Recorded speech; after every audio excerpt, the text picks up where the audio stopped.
تاسو ګورئ الله دې موږ معاف کړي. زه ډېرو ځایونو کې اوس دا حسد باندې خبره کوم. د ښځو مدرسې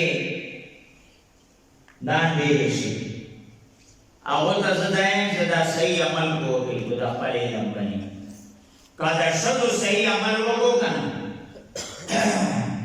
نو زه خپل زړه کې یم چې 80% اختلافات به ختم شي.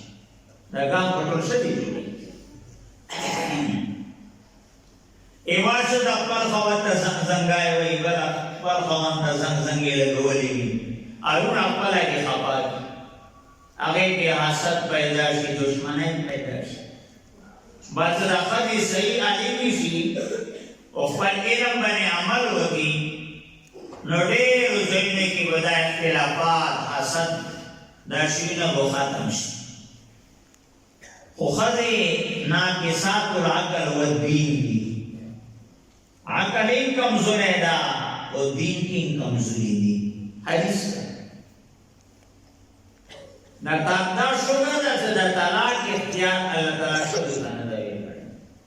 الطلاق لمن اخذ الساق. سړی ورته ورکړی. قرآن کې والمطلقات راغلي. طلاق کړي شوي اسم مفعول سوا ده.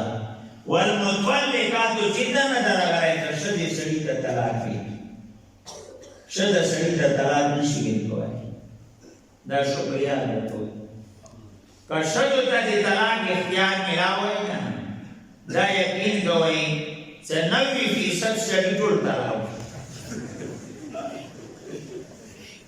دغه خو عقل شته نه ده. سړی که سمه جوړه زیاته وي نو صبر نه کار کوي، گزارا کوي. بخاری کی حدیث تا دا حضرت حوا علیہ السلام دی حضرت آدم علیہ السلام کلی کشتی نه پیدا کړی شوی ده.